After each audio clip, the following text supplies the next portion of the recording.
Take a trip with us to Nilbog.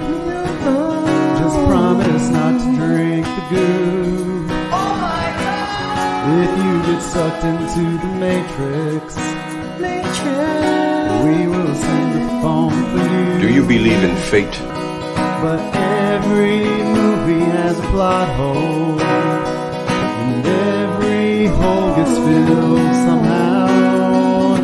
Whiskey, wine, or blue milk.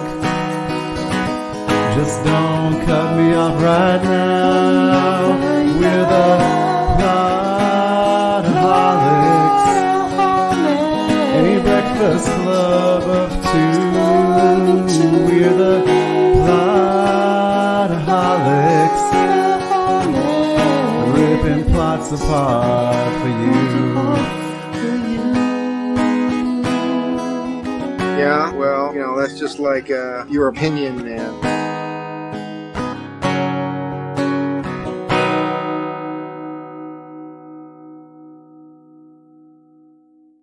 Hey, everybody. Welcome to another episode of the Plotaholics podcast. I am Sean Wilson, and that over there is Brian Tan. Heyo. Brian Tan. That's me. I was thinking, I don't know why I do know why I was thinking about this, because I'm over here looking at pictures of the movie that we're going to talk about today. But this guy, not Simon Pegg, but his buddy. Edgar Wright. Edgar Wright. Or Nick Frost. Heavy set guy, right? No, that's Nick Frost. Nick Frost reminds me of British Josh Gad, but more talented.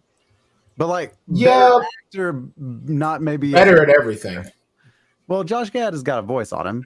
Josh Gad, not that I'm saying that Josh Gad isn't cool. He is, but Nick Frost is Nick Frost.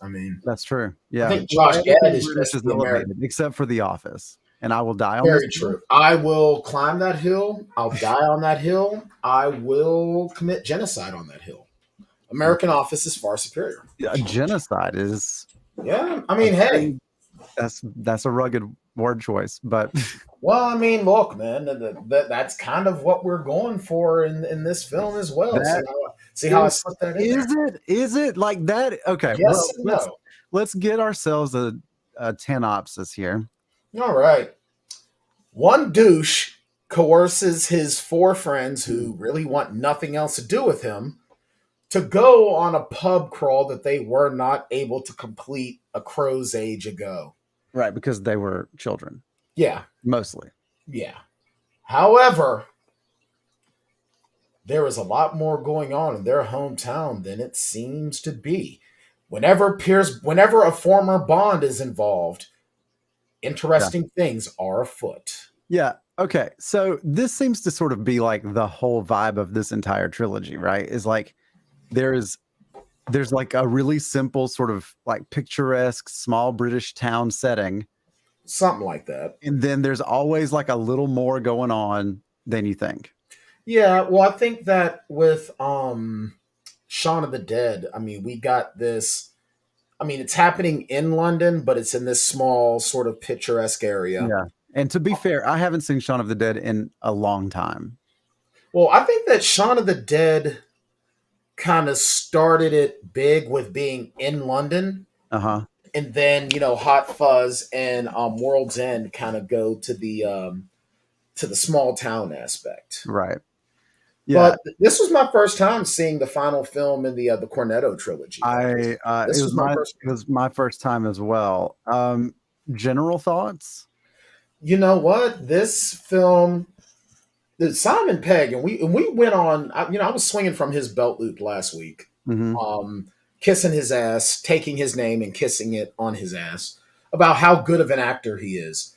But I'm telling you, this film further shows how good of an actor is, because you figure Shaun of the Dead, he's a lovable loser. Uh-huh. He's trying to get himself together, but he doesn't know how. Right. Hot Fuzz, he's this no nonsense, always on top of it. And then here in The World's End, he is the most unlikable piece of shit that you can. He is basically everything Nick Frost's character in Shaun of the Dead was made worse. I mean, nothing is sadder than a dude in his 30s and 40s acting like he's still in high school.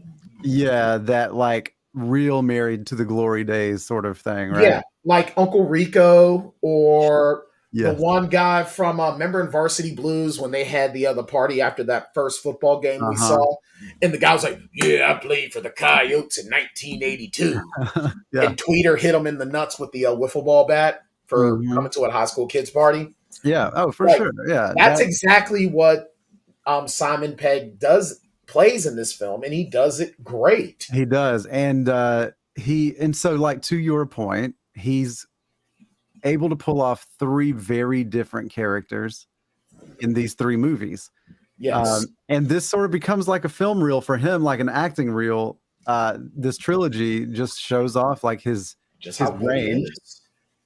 Because he's in Hot Fuzz, he's rarely he's more of like a Jason Bateman. He's not really the punchline guy. No, He's the straight guy. he's the straight man. In Shaun of the Dead, he's the straight man in Shaun of the Dead as well, but he's also part of the witty comedy. In Hot Fuzz, he's the straight man to Nick Frost and everyone else around him. And in this, he is absolutely the punchline, and not always in a good way. Right, exactly. Not always in a good way. He goes and we get this really great introduction scene, like where he tells us this. He narrates this story about how they go to these. They do this Golden Mile pub crawl, and that they were in high school. This was like the greatest night of their lives, and it's like it's very romanticized, right? But like in the way that a lot of high school movies are, Romanticize the binge drinking, right? Exactly, and it reminded me of like, really any high school movie, but like In-Betweeners is what I was really feeling. Have you ever watched that? No. It's a British sitcom, for lack of a better word, comedy. Okay. About these high school boys, right? And like American Pie wishes it could have been as vulgar as this television. Wow. You know what I mean? Like wow. It's rugged. It is. And it's like you've got like this really dorky, like Jason Biggs type, like that leads the fray, and then like his little group of losers that are all in different sort of like levels of denial over how terrible they are. Okay. But they're all in high school, right? And everything is this grand adventure to them because they're at that age where everything is a grand adventure. Right. And so then I love the reveal that he's sitting at like an AA meeting telling this story. That was a really cool story, and everyone's just sort of sitting around. Well, and it's also more than that. We come to realize later on in the film, like we're taking it as an AA meeting because that's the way it's presented. Yeah, right. But we find out that it's way more than that. Right. So as he tells this story, one of the guys sitting next to him goes, "So you feel any regrets? Because you never finished." Right. So that's when he gets this idea. And he goes to all of his friends who have moved on with their lives, and they kind of see him as a joke. They do. And he's trying no one is pumped to see him. No, they are not happy to see him at all. And this is Martin Freeman being the most British version of himself. Because we see this sort of nonchalant, I'm not happy to be bothered with you out of Martin Freeman in like the MCU. Uh-huh. But we're really seeing super British Martin Freeman in this, especially when he gets there. And they're all asking him, well, is Andy involved? Of course he is. Are you sure? Even after the accident? Oh, yeah, he's fine. And once again, I really like how the character building, we get that payoff toward the end. Mm-hmm. And I think that it was a very, very interesting choice to have Nick Frost, who's been portrayed as a party animal, lovable doofus, into the most straight-laced corporate attorney. He's like the most successful out of all of them. And he's sober, at least for a while. Yeah, he's a teetotaler after a car accident. Uh-huh. And, they say one of the things they put in there is that, Gary and Andy were the best of friends. Like, he loved all of his friends, but him and Andy were like the closest. Mm-hmm. And once again, we get the Simon Pegg, Edgar Wright thing where, people that have done movies with them before Martin Freeman was in Shaun of the Dead as well as in their TV show that I can't remember the name of off the top of my head. But we have Martin Freeman, the fella who played who was the other character? I'm looking at the character names now. Where the hell is he? Holy crap! Like, he's one of the top 5 characters, and he's not even like in the top 5 billings. That is like ridiculous. Paddy Considine, who played Steven, he was in Hot Fuzz as one of the Andes. And I believe he was one of the zombies in Shaun of the Dead. Right. And then Eddie Marsan plays Peter. Now, we've seen Eddie before. He was in Hancock. He was the main villain. And I didn't even know he was British, to tell you the truth. Yeah. He was the main villain in Hancock. He was the main villain in Deadpool 2. So, we've seen this dude around the block quite a few times. And it's kind of cool to see him as not a villain this time around. Yeah.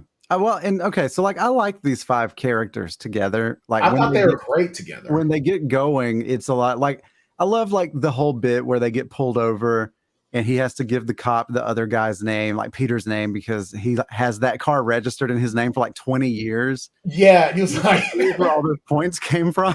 I laughed my ass off at that. Like, where'd you think all those points came? And I love the fact that, no, we can't drive because we're all inebriated. Do you really want more points on Peter's license?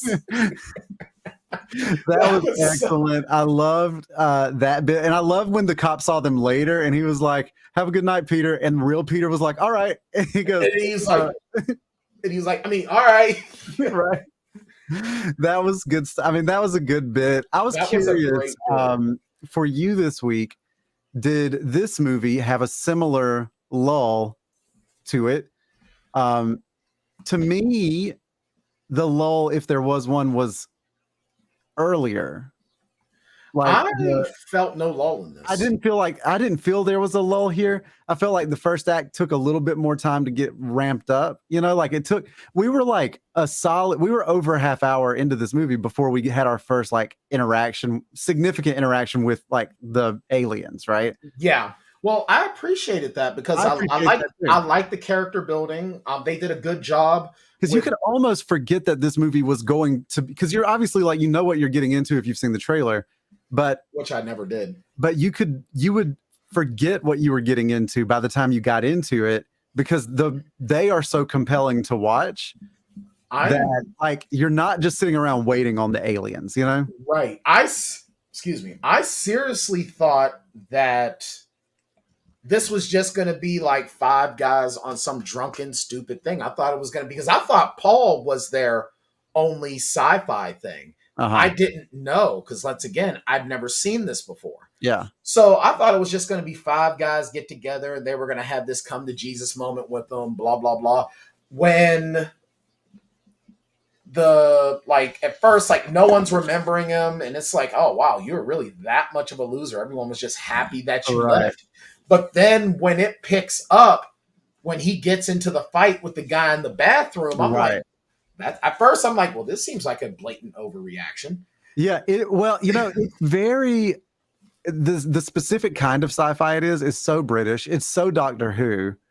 It really is. Like it's that actually, and we'll probably talk a lot about like the grand reveal over like what the aliens' intentions and whether or not they're really aliens at all, like what all of this really was, right?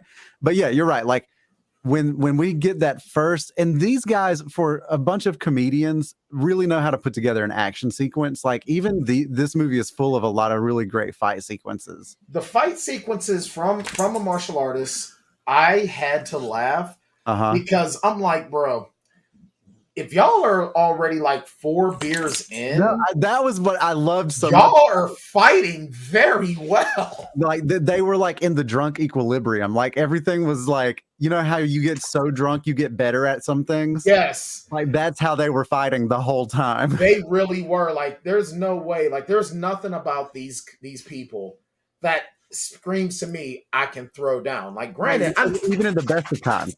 Right. Like there's no way these 5 guys can kick my ass. There's just no way. Yeah.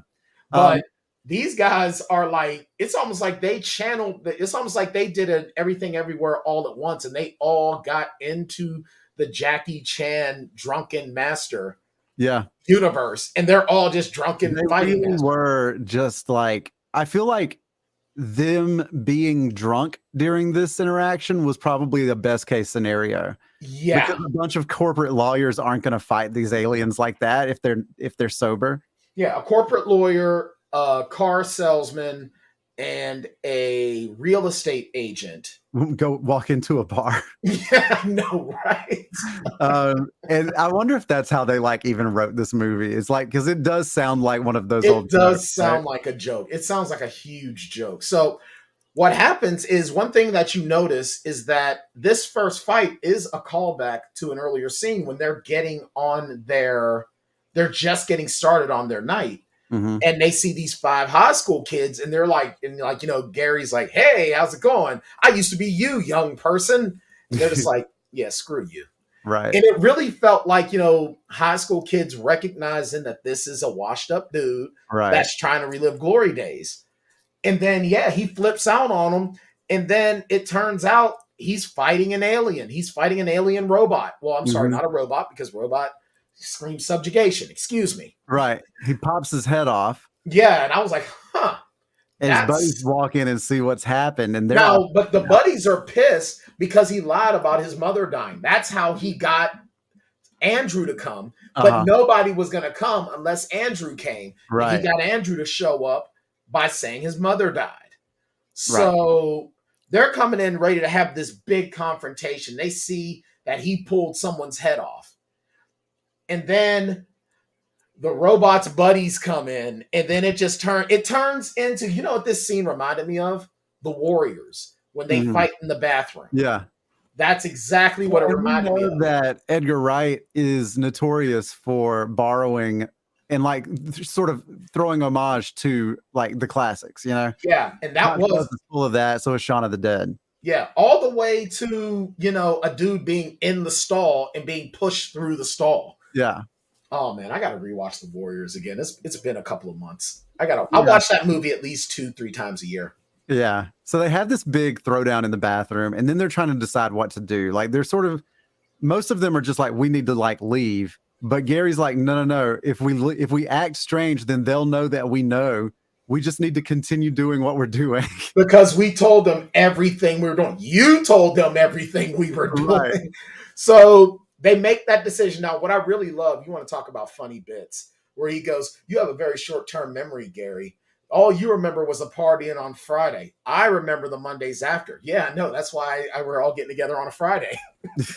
Which is that's a Joe Compton, Shane Wilson, couple of drinks in them sort of thing to say. And you know what? I appreciate it.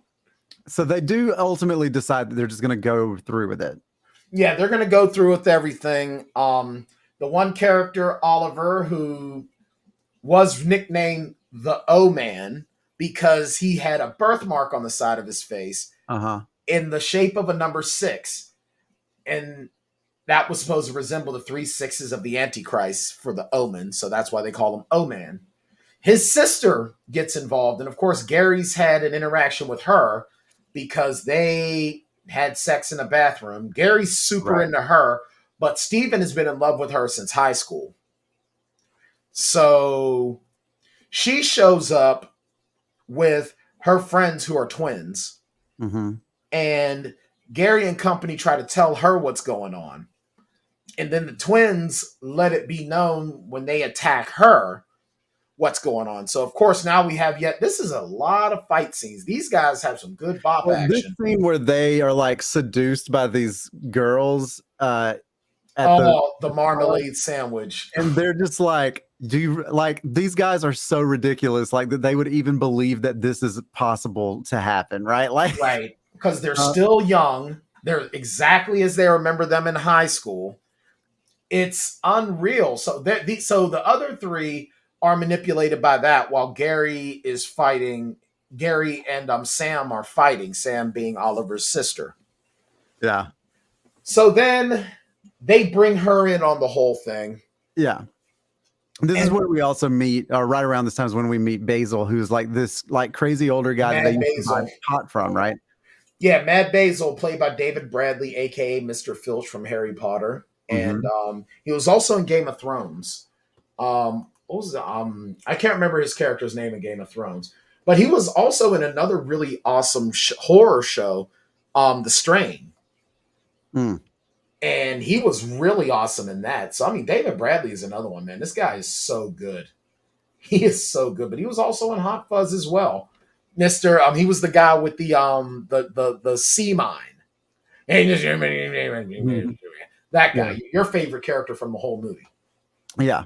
Um, and he has not. So what we discover through our conversation with Basil Mm-hmm. is that these quote unquote aliens, androids, whatever you want to call them, Walter Frey. are right. They are replacing people, right? Yes. And that the people that are in the city or in the town are no longer their original selves. They're sort of cloning them and Yeah, replacing them with like blank versions of themselves, right? right. With all of their memories, everything that they know, blah, blah, blah. But they take your DNA and they can only replicate your DNA. That's how they find out that, spoiler alert, Oliver has not been Oliver for some time because he got his birthmark back. Because they make a big point to say that he used laser surgery to get rid of his Right. birthmark.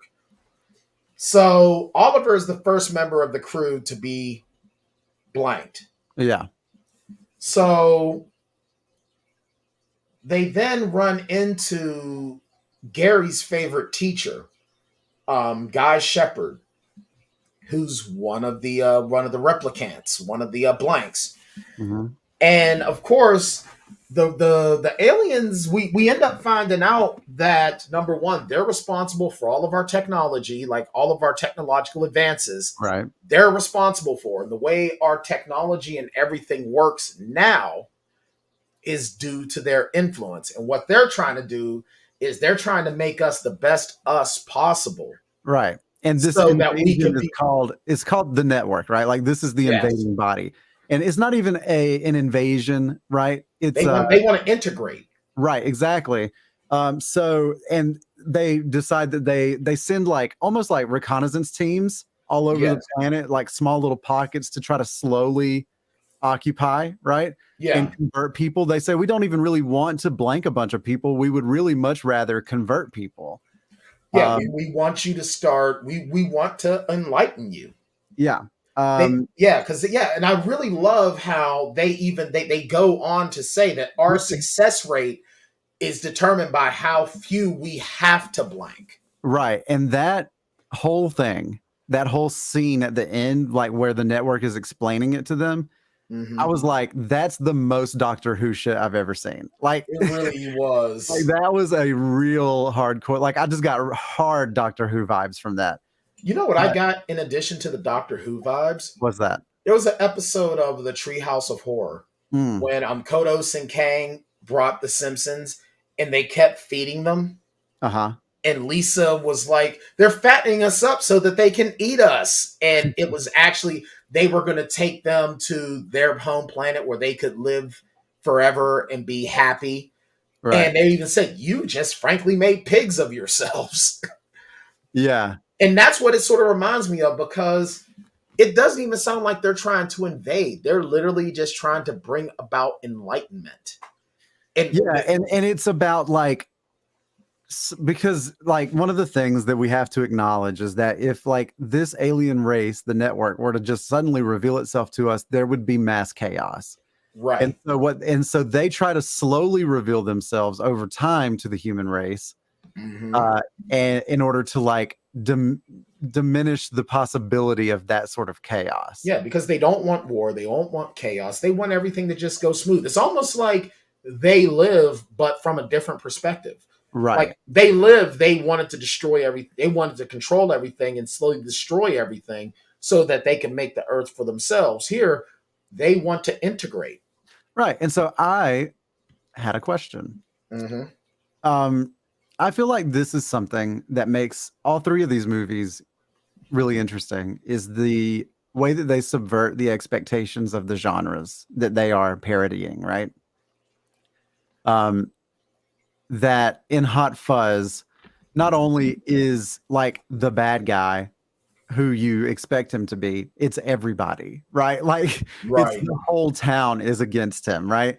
And it's Right. the elderly are against him, like all of that stuff, right? Like here, this is not a typical alien invasion story. No. And so I wonder how you liked it. Did you like that twist? Did you like that? I loved it. I I liked loved it. it a lot too. I thought it was great. This was probably one of the most original sci-fi films I've seen in a long time. I mean, come on, in a world that's oversaturated, No world.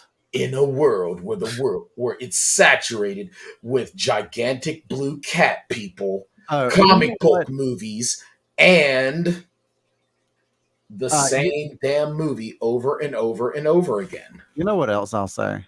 Hmm. Um, this is this is way off topic, Okay. but I will still say it, Okay. and that is that I saw the trailer for Mandalorian season 3, Yeah. and I was very excited until I saw again a bunch of fucking Jedi walking around with lightsabers. Well, guess what I'm not going to be watching tomorrow? I mean, I will give this one because I did enjoy the vast majority of the episodes of it, including the 3 that were in Boba Fett. I still don't understand how you can have a show about a dude and he's barely in this show. I don't get No, it. there weren't that many episodes, and 3 of them were about somebody else. Right. Well, yeah, because you figure in sci-fi movies nowadays is the same rehashed bullshit Star Wars that we've been getting for the last decade. Mm-hmm. The MCU, which is starting to become so formulaic that it's becoming exhausting, with the exception of Black Panther, Wakanda Forever. And you literally have all these, like, everything is just the same anymore. Mm-hmm. This was a very, very refreshing change on the aliens from outer space sci-fi genre. Yeah. I mean, this was really, really good. This is really, really good. And I'll tell you what, I'm not ashamed to say, I'm kind of on their side, man. I kind of am too. And I'm like a little bit pissed that they let this one drunk asshole convince them to leave. They let this douchebag, Right. this one seminiferous to bloodial douche canoe. Like just because he like decapitated. Just because he said no. Right. And because he didn't take no for an answer from any of these other bitches. Like you converted all of them. Oh, but shit, man. This guy's named Gary King. We got to listen to him. Yeah, he's royalty. I mean, did y'all listen to Martin Luther King the third? I mean, what the fuck, man? Yeah, and like that was the one thing about it that I was just like, really? Like, and like you listen to him. Because we find out Gary King is a piece of shit. Yeah. Like the car accident that they were talking about, Gary OD'd.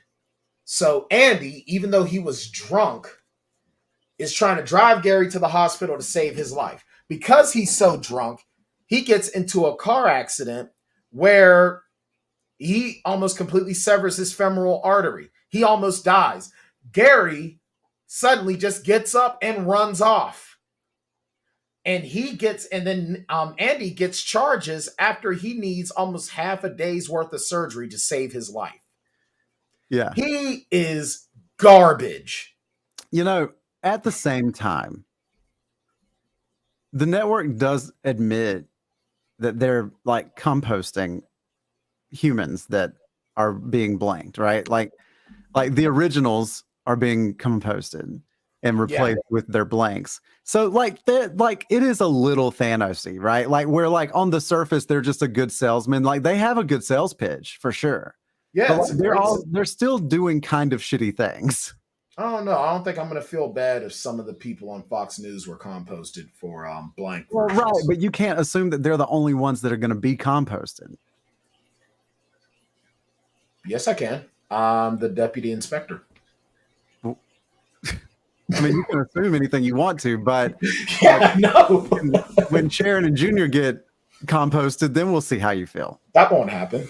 No? I don't think so. I would hope not. I mean, Damn it. I mean, Damn it, now my mind has been changed. Everything is easy to say, yeah, no, this sounds great, as long as everyone that you want to save reacts the way that you want them to. But you don't even know how you would react given this specific set of circumstances. You know, I like to think that I'd just be like, okay. So I don't have to be made into a replicant. I can just be me. Okay. Right. Now, here's the other thing. Like, I would love to believe that given this specific sales pitch, right? Yeah. Especially given all of the visuals and like objective evidence. Yeah. That this is really a thing that's happening. I feel like, listen, I have very few convictions in life. I'm very likely to just switch teams if things are going sideways. I'm the guy that wears 2 jerseys to the football game. Oh, crap. Way to go, local sports team. Right, exactly. So, like, if they were just like, hey, you know, come on, did you really want that new PlayStation 6? Because that's what we're bringing. I would be like, all right, yeah, y'all are good. But like, yeah, we're good. Yeah, it was I don't know. I feel like also I feel like we don't know how we would respond if we were as hammered as these people. Very true. Because that's, I think, that's a big crux of it, is that they're all fucking blitzed out of their brain by the time they have that conversation. Very true. Very true. Like he's just looking for a fight at that point. He's been fighting all night. Yeah, now he's just like, you know, I might as well just be as obstinate as possible. Not to mention that he has now had to defeat Nega Gary. Nega Gary.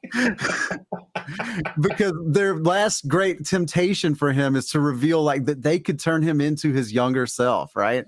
Right. And it's like, but he's been saying, like, they seem to have forgotten just how much of a narcissist he is, because there is only one Gary King. Yeah, but what about that girl that went to Normandy that might have been pregnant with your kid? He's what like if she named her kid? Baby. They're like, that's not how that works. I'll tell you what, for as unlikable as he is pretty funny, though. Yeah, and that's the saving grace, right? Like, I feel like if you have an unlikable character, that he needs to have a redeeming quality. Like, you have to be able to laugh at him, right? Kind of like those douchebags in the Hangover movies. None of them are very likable, but they're pretty funny. Now, we also come to find out his family in Arrested Development. Yes, the entire freaking family.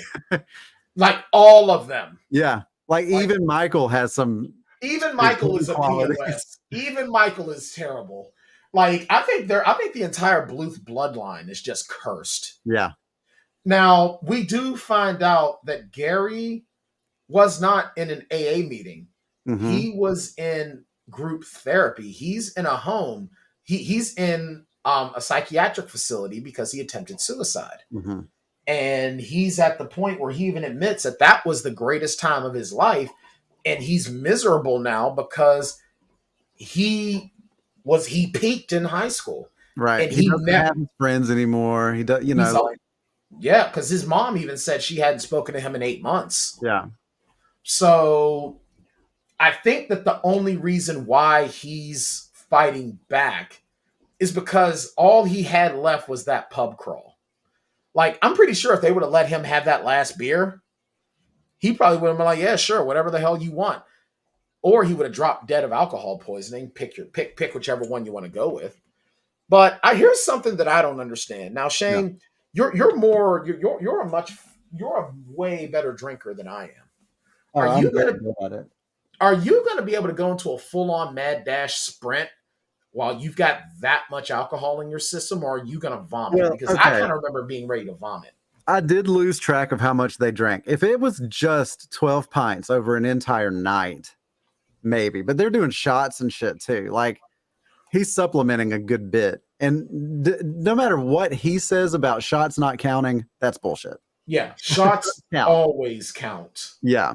But, and then like after that first initial fight, when Nick Frost just downs all 5 of those shots, he's like, all right, well, there that goes. Yeah. He was like, well, listen, Andy's the only one of us that's sober, so he can drop slam, slam, And slam. I love that they like really lingered on that and let that one shot take place. Like, and we watched him do all 5 of those shots. Yeah, because well, the thing is that he's been so big on just drinking water, Yeah. staying sober, all of that. And we even find out too that because we find out though that Andy is hurting a lot too because he even told him the reason why I've been so mad at you is that you let me down. Well, it's not even the fact that we had this accident. It's the fact that you left. You're you. You know what I mean? Like he loved that dude and it seems to affect his relationships now. Yeah. Because him and his wife took their daughter, blah blah blah. So when this douchebag Gary decides that he's going to tell the network, nah, go screw yourselves. We're good as the sole unelected representative of Earth. Yeah, seriously, that's like Ray Stantz speaking for all of humanity in Ghostbusters 1. Right. Like it's just not good. So they're like, all right, fine. So they leave. They pick up and they roll. And now we are back in the dark ages because all of our technology is linked in with theirs. Yeah, and when they're leaving, it sends this like huge shockwave around the planet. It plunges everything into darkness, and we're back where we started.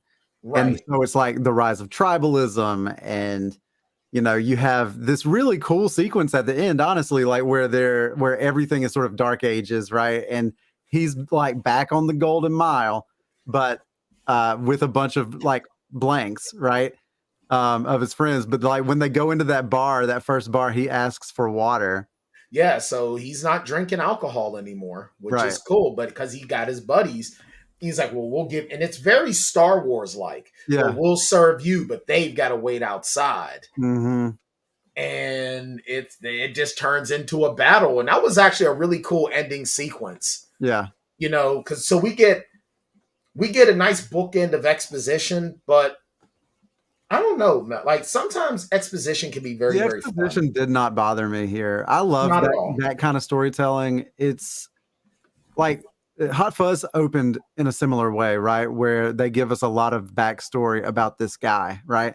Yeah. And honestly, I'm not opposed to it because it gives you a good sense in a short period of time of who these people are and what their values are. And then you can get into the rest of it, Yeah, the only time I have real issue with exposition is if you've had us with absolutely nothing, and then you have this one person just coming in, and all of their lines are just spouting the exposition. That's when because that comes off as lazy writing to me. Right. But if you're gonna do it anywhere, this is where you want to do it. You want to do it at the beginning, and you want to do it at the end. Yeah. And I like so we sort of like exception to that is when you have like. Nolan will bury it in the middle sometimes, little bits at a time, especially in the movies where he's like made up an entire science, right? Right. Like in Inception, where we're being explained how those different levels work. Like he peppers that throughout the middle, but it's never like long periods of exposition at once. No, it's kind of quick. Sort of like tell us a little bit and then show it to us, and then show us a little bit more, and then show like you know what I mean, like. So it's a little bit more patient than that, but otherwise, I feel like at the very beginning, at the very end. I mean, Lord of the Rings does it, right? Like, the beginning of Fellowship of the Ring is just a really, really long flashback. Yeah, that first 10, 15 minutes is nothing but exposition. Right, exactly. So, it is what it is. It's how you do it, and if you can still entertain me while you're doing it.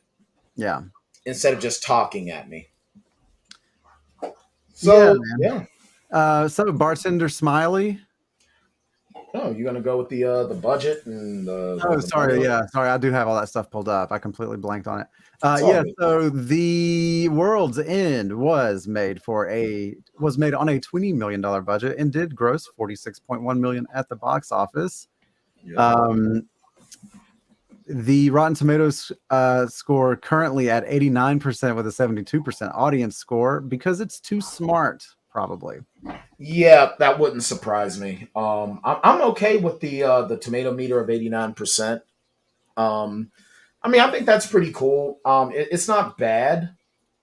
I think that all in all, this is fun, and this is once again we got a story where they're sort of cramming together genres. We got the zom-com, In the first one, we got the buddy cop in the second one, and then we got the sci-fi com here. So good stuff. Yeah, so an 89% for The World's End, a 91% for Hot Fuzz. Okay. I'd flip that a touch personally. And Shaun of the Dead is sporting a 92. So according to Rotten Tomatoes, it's a slide, but just slightly. 92. It's a very slight slide. Like they're all basically in the same neighborhood. I think they're going by likability of Simon Pegg. Maybe. But I mean, to be fair though, like to have, and obviously like this is not a traditional trilogy where it's all telling one steady story. No. But to have a run of movies like this with the same cast and director and have them all be that well received, like that is a special run, you know? Absolutely. I mean, you figure this all happened in, 2006 to 2013. And you look at the careers of the people that have been in these films. Simon Pegg's career speaks for itself. He's a mainstay in 2 film franchises, Mission Impossible and Star Trek. Nick Frost has, I think he's sort of doing things more kind of on the laid back sense, but he had that film Fighting with My Family, which was huge. We all know what Martin Freeman's doing. I mean, I think that everyone in these films have really done amazing for themselves in this regard.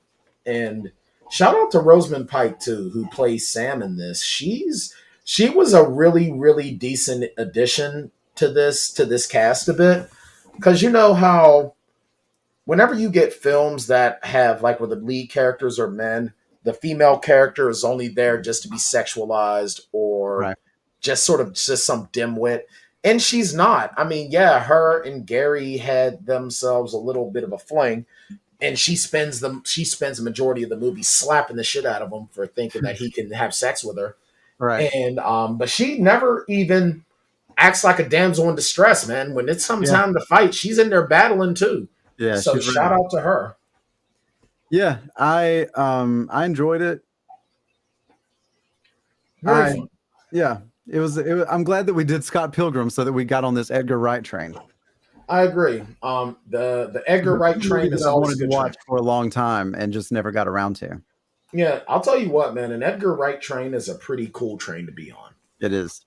It is. Awesome train. All right, Thomas. Now let's get Bartender Smiley in here. Yep, let's do that. The Plotaholics rating system for the movies is a pretty simple system.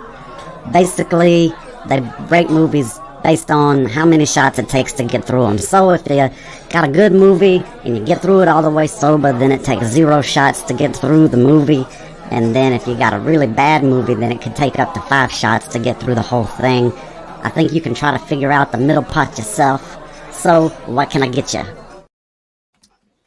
I mean, I enjoyed it. I think that for what it is and everything, I feel like this is a 0 shot rating. I enjoyed it. Yeah, you know what? I definitely like this a lot better than Hot Fuzz. I would be curious as to how it holds up on subsequent viewings because we had both seen Hot Fuzz before. Right. So it made sense that middle section was a little slower for us because we'd already experienced it.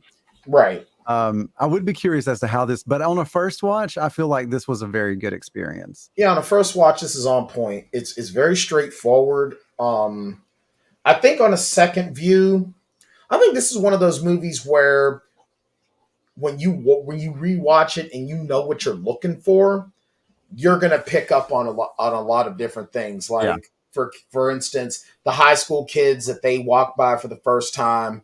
Yeah. You know what I mean? I found myself wondering if there were other people like in the background and stuff that were watching them like that earlier and you just didn't notice. Like that, you're right. Those are the sorts of details that when you're in the know, like sometimes a twist makes subsequent viewings worse, right? And then sometimes a twist makes for a more enriched second viewing. Right. Because like when you talk about twists, like kind of ruining a movie, like The Sixth Sense, you can never watch that the same again. You'll never watch it the same way. No, same thing with the Matrix. Like, yeah, you can sit there and you can love the Matrix, but nothing is going to be compared to that very first time you watch it. Yeah. Like you just can't get that back. Yeah, and So that's more the magic of the movie, right? Like that's like watching A New Hope for the first time.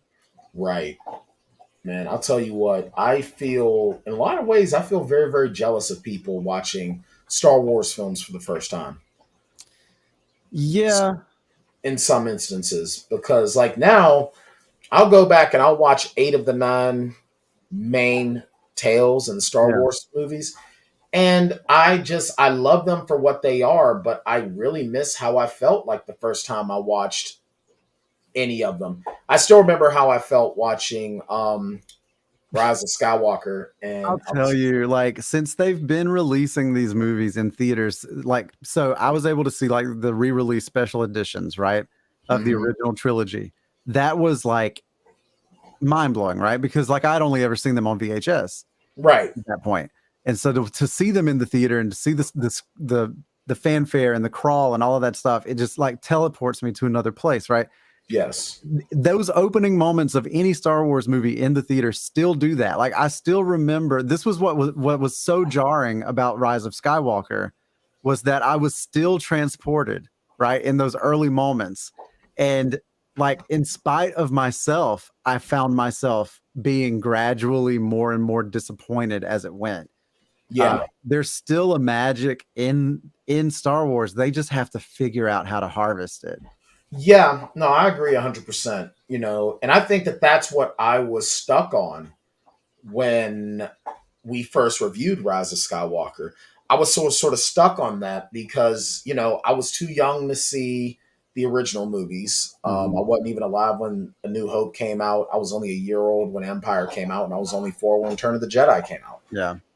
So, yeah, but then, you know, I didn't go and see Phantom Menace when it came out, but I went to go see Revenge of the Sith when Yeah, it came out. that was a good one to go to the theater for. Oh, absolutely. And yeah, it's such a different vibe when you watch certain films in theater, but when you watch them at home on a rewatch, it's just different. Now, this is a film that I would have really have liked to have seen in theaters, you know, having to have another decade to think about it. Yeah. But no, I'm actually I am very, very curious to watch this again and see how it treats Yeah. me. But for now, yeah, I mean, I'll give it a 1 with the potential for a 0. Yeah. I got you. All right. Well, that brings us to the end of this episode and potentially, Brian, the end of the podcast. Yep. Yep. It's been decided, you know, due to a Well, myriad of things. we've sort of talked about this and it's something that I've sort of been watching and thinking about for a long time now. I feel like the Tan Talks thing is going to continue for a bit, right? Yeah, we're gonna finish up The Last of Us, Yeah. then reevaluate. Yeah, and so the Plotaholics, I feel like, are not necessarily going away. Like all of the podcasts will still be available. The website will still be there. The YouTube will be there, and you might get some periodic Tan Talks out of it. You never know. We might decide a year from now to pop back off and do another run of episodes here. Who knows? But for now, I feel like I am tired. And I feel like this is one of the things that has suffered for that as I've put energy into other projects, and I would rather not do a half-ass job of this because of those other things, you know. Yeah. And so this is the choice that we have come to, that we will put pause here for now, and we'll see. Yeah, we'll reevaluate. We'll hit the pause button. And we might Reevaluate be more back time. with a completely different project before it's all over with. Who knows? Who knows? Yeah. But this is not a Shane and Brian breakup. Like, we are still all good. Yeah. Um, It's just a matter of, like you said, you know, you've well, got this other thing has things been going on. We've here been as well. doing this thing for 4 years. Yeah. And that's a long time to do anything, you know? Yeah, there's a lot of TV shows that haven't made it as long as we That have is very true. Very, very true. without a break either. Yeah, we never took a break. The very first couple of months we were on, we went every other week, and then when we started going every week, we never missed a week. Nope. We might have been like 8 days in or 9 days, but we definitely posted every week. Yes, we did. And I feel like it was mostly successful. We got to do some very cool stuff and meet some very cool people along the way. Some awesome interviews. Shout to all of the people that have been like vocally supportive of us. Yep. I'd be remiss, I think, if we didn't mention Joe Compton and Katie Salidas, especially. But among and you've had some folks that have come in also on Tan Talks and stuff. Yeah, Squirrely Matt from the Squirrely Matt and Al Grego from the Produce Stand podcast, Yes, who've been and the mythological land of Canada, yes, the land that does not the actually Upper exist. Peninsula of Michigan. Yeah, exactly. Who have been huge supporters of ours. Yes.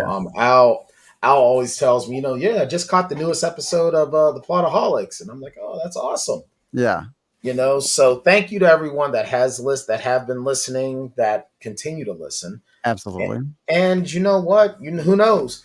Maybe enough public opinion will push hard enough that we'll come back. We'll look at this as an extended rest period.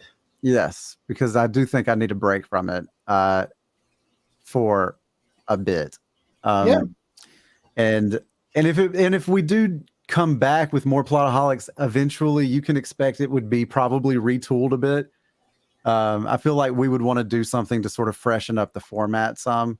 Yeah. And just so if we're taking a break from this, I feel like if we come back to it eventually, you want it to be a little different, Yeah. But we'll figure all of that stuff out. But for now, we are at the podcast's end. Fitting that we end, at least for me, my very first rating here was a 5-shot rating. Yep. On Troll 2. And my last rating is a 0. So a little bit of symmetry there. You got a 1 with a possibility of a 0 at the end. Yeah, and I gave Troll 2 every single 5 I could possibly give it. Absolutely, yes. So for anybody who actually listened all the way through the Troll episode, which was very difficult to get through, admittedly, it was hard as hell. Because our audio was not figured out yet. We've learned a lot. We met I can't even really say enough about the cool people that we've met. We knew a lot of these people coming in, right? Yeah. But Alyssa Kempinski, from Velocipaster, there were people that we got to talk to that were in these movies that we've watched that I would have Donna Spear, right? That I would have never had an opportunity to meet. And yeah, it was something that gave, I feel like, both of us a great deal of meaning, especially during the pandemic when we were all isolated and everything. So it has been very special for sure, and it has been very special. It really has. And I mean, the fact that these people, so many of these people got together and sent, just heartfelt, messages to Sharon and I on our when we got married last year. And this has been a big part of my life for these 4 years, and now I will, even if we never come back to do another episode, I will remember this for a very, very, I will never forget, at least until the multitude of blows to the head suck away every single memory that I have. That's right. What? I was a casting pod person? What? The network. Oh my God. But it has been a pleasure. So thank you everybody for listening.